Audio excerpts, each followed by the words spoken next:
Bueno, se lo habíamos adelantado hace solo segundos, nada más, ya se encuentra con nosotros en mesa informativa Eduardo Castillo, él es abogado y académico de la Universidad Católica de Temuco para conversar de un tema contingente muy importante que es la segunda vuelta a gobernadores regionales que se va a llevar a cabo el próximo 24 de noviembre en 11 regiones a nivel nacional. Eduardo, ¿cómo le va? Gracias por acompañarnos y bienvenido a mesa informativa.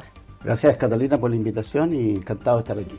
Bueno, vivimos hace unos días atrás una situación muy importante como país, las elecciones que se llevaron a cabo durante 2 jornadas, 26 y 27 de octubre, pero es un proceso que todavía sigue en curso por lo menos para 11 regiones de Chile, y entre ellas está la región de la Araucanía. El próximo 24 de noviembre, Eduardo, va a ser la segunda vuelta a candidatos a la gobernación regional. Se va a enfrentar Luciano Rivas y también René Zafirio.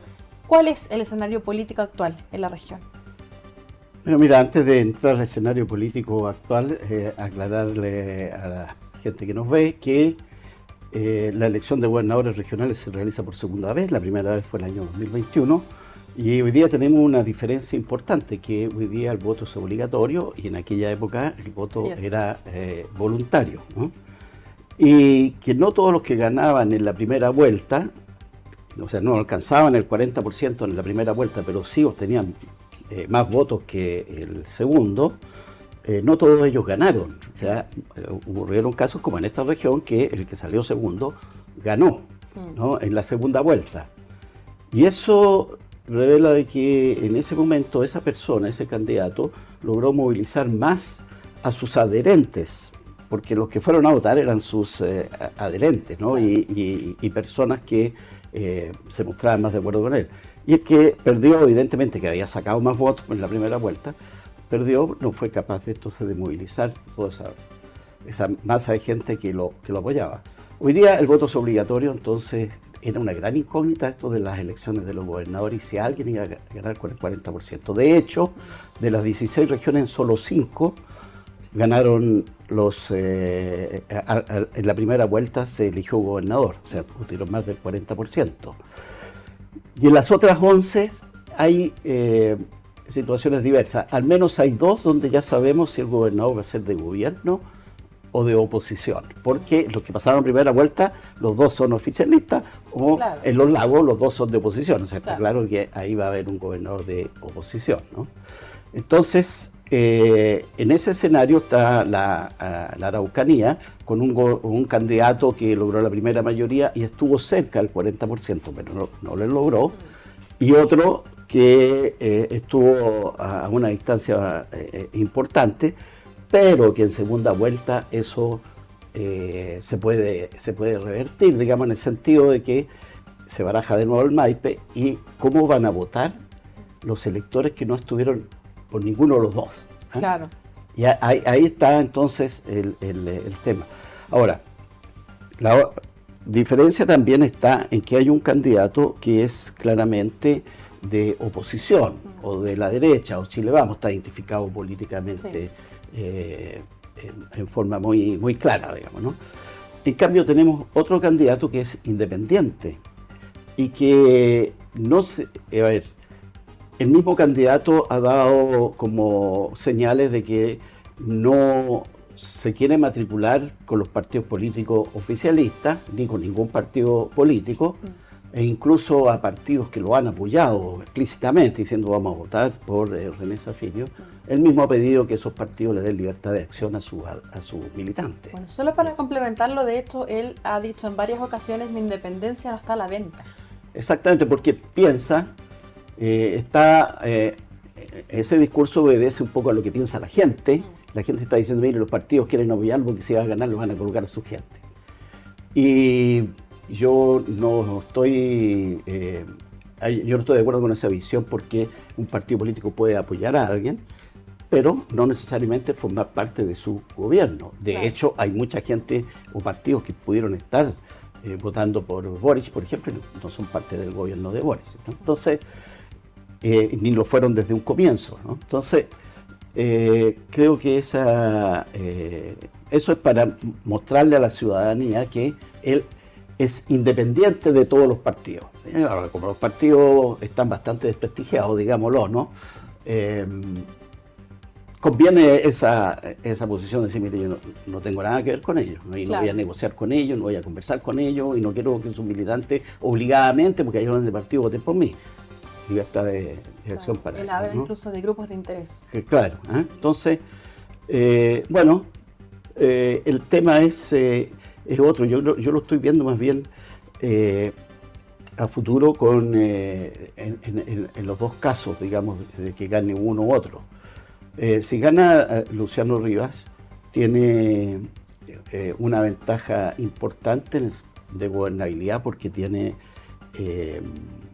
el Consejo Regional de su parte. Son 20 consejeros regionales los que se eligieron, sí, y fueron 14 más o menos de la derecha. Ahí hay varios, sí, independientes, pero se identifican más bien con esa línea. Algunos, claro, fueron en la lista de los partidos de, sí, Chile Vamos, en fin. Y hay 6 que son propiamente oficialistas, que fueron candidatos militantes de partidos que forman parte del gobierno, o bien independientes que fueron en esa lista, ¿no? En cambio, el caso de ganar René Zaffirio, yo creo que va a tener que hacer uso de esa independencia, en el fondo, para no tener esa oposición tan frontal, digamos, porque todo el mundo lo identifica con en el fondo lo identifica más con el oficialismo que con la derecha. Entonces, él está haciendo un esfuerzo por no identificarse con el oficialismo, claro, bueno, tampoco con la derecha, ¿no es cierto? Y ahí va a estar un tema complejo, creo yo, para él, pero bueno, hay que esperar que si gana, hará uso de su experiencia política y sus capacidades de diálogo para poner al Consejo Regional en una situación de alineamiento, no con todo lo que diga el gobernador, pero sí de una posición constructiva. Eso es lo que interesa. Claro, yo me estaba acordando también, Eduardo, cuando se hizo el conteo de votos en las elecciones, el 26 y el 27 específicamente, se le consultaba a René Zaffirio por su independencia. Bueno, él ha dicho que no está a la venta, que no va a responder a partidos o a grupos de interés, pero él también decía, yo estoy en la centroizquierda. Él va como un candidato independiente, pero decía, mi corazón decía, él está en la centroizquierda. Entonces se le consultaba si él era no el candidato de gobierno o si era más del oficialismo. Pero claro, él ha hecho bastante hincapié en que va a mantener la independencia y va a estar preocupado en abordar dificultades que hoy día enfrenta la región de la Araucanía. El porcentaje fue el siguiente, para reiterarlo: Luciano Rivas, el candidato de Chile Vamos, el 27,19%, y René Zaffirio, independiente, 36,77%. Estuvo cerca, pero se requería el 40%. Por lo tanto, ya está confirmada la segunda vuelta, sí, Eduardo, y ese también una fecha con voto obligatorio, hay que reiterar, eso es importantísimo, a diferencia de, como usted bien lo decía, en 2021. Pero acá la mayor interrogante para muchos es qué va a ocurrir, por ejemplo, con los votos que fueron en su momento para César Vargas, para Luis Penchuleo, para Pablo Díaz y también para Jorge Retamal. Son 3 candidatos de derecha y también el candidato del Frente Amplio, que es Luis Penchuleo. En ese caso, ahí la gente se pregunta, ¿irán los votos de César Vargas, por ejemplo, para Luciano Rivas? ¿Irán los votos de Luis Penchuleo para René Zaffirio? Yo ahí tengo más dudas con la situación de Luciano Rivas, ¿no? Ya. Por la situación que se ha dado en el gobierno regional, el caso convenio, y ahí puede haber gente de derecha que no vote por él, no porque le guste Zaffirio, y a lo mejor han aumentado mucho los votos nulos y blancos, sí, por de eso. Entonces, la gente también va a empezar a jugar con esa posibilidad del voto nulo o el voto blanco, ¿no? Zaffirio no tiene ese inconveniente, digamos, y por ese lado creo que puede contar seguro con, obviamente, su votación de la primera vuelta, el 36 y tanto %, y los votos de Penchuleo. Ahora, si uno suma, andaría sobrado de cariño para el 40, perdón, para la mayoría absoluta, necesita el 50, digamos, no tan sobrado de cariño, sino que andaría más o menos justo. Pero es muy, ¿cómo se llama? Yo no me atrevo a hacer ahí un pronóstico de que hay que sumar y listo. Eso puedo pensar quién de los dos tiene más posibilidad de ganar, pero no es por la suma de los votos, claro, sino que es por otras razones, ¿no? Así es, eso es muy importante. Bueno, Luciano Rivas ha dicho que ha estado dialogando con algunos partidos, por ejemplo, justo el día de hoy le entrega el apoyo al Partido Social Cristiano. Luciano Rivas lo hizo también hace unos días, no es un partido político, pero sí es el bloque mapuche, lo hizo públicamente a René Zaffirio y le preguntábamos por qué recibía el apoyo si él decía que no quería. Bueno, él comentaba, no son un partido político, son un bloque, y ahí él hacía la diferencia. Pero lo que ahora están jugando cada candidato de alguna u otra forma es justamente tratar de llegar a los votantes de los otros candidatos. Sí. Al final, las cosas se van a ver en el ejercicio del cargo. Porque el cargo de gobernador es una autoridad que nace de la soberanía popular. Y el gobierno regional tiene una misión muy importante, que es lograr el desarrollo económico, social y cultural de la región. Es decir, estamos hablando del bienestar de la región, del bienestar de cada uno y de todos los habitantes de la región. O sea, es una misión política sustantiva, digamos, importante. Entonces, ¿qué significa eso en la práctica con los instrumentos que hay? Mire, no va a haber desacuerdo, y de hecho los consejeros regionales no se van a poner, no va a haber disputa por los proyectos, cómo se gastan los recursos del FNDR, ¿no? Dejemos a un lado el tema de los convenios, ¿no? Pero cuando haya que hacer un puente, hacer ripio de camino en zonas rurales, construir liceos, hospitales, CEFAM, lo que sea, hay acuerdo unánime, ¿no es cierto? Entonces, no es ese el tema. El tema es cómo cada cual ve la región y por dónde va el desarrollo de la región, por dónde pasa el lograr el bienestar de los habitantes de la región, en todo sentido, ¿no? Entonces, creo que ahí hay un tema político más de fondo. Y no me queda claro si se han planteado esas diferencias en esto, ¿no? Por ejemplo, el desarrollo turístico de la región, ¿qué pensamos de eso? ¿Qué pensamos del desarrollo de las forestales? De hecho, la Comisión de Paz y Entendimiento tiene ya avanzado algo respecto del tema forestal. Pero eso tiene que ver con el desarrollo de la región. Y la fuerza para impulsar eso la tiene el gobernador, porque tiene la fuerza de la ciudadanía. Claro. Entonces, yo creo que en el desempeño del cargo es donde se pueden apreciar mayormente, o se van a poder apreciar, espero yo, las diferencias entre uno y otro candidato, ¿no? Y hay otro tema, es cómo nos relacionamos con el centro. El presidente Boric en enero del 2023 tuvo una reunión en creo que fue en La Serena, con todos los gobernadores regionales. Y después se programó otra reunión con los gobernadores regionales y algunos ministros, los presidentes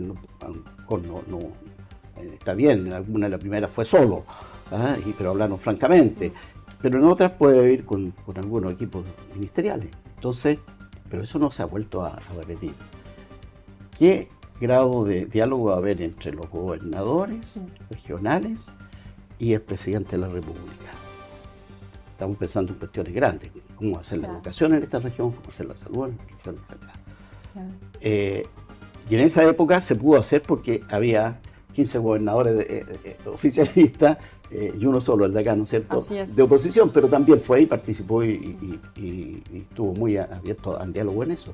Pero hoy día va a haber, no sabemos la composición, pero va a estar bien repartido el naipe. Entonces, ¿qué va a pasar en esa relación del centro, presidente de la República? Y bajemos un poquito más, Ministerio de Hacienda, clave, con los gobernadores. Así es. ¿Cómo ha visto las estrategias quizás políticas que se han utilizado? ¿A qué me refiero?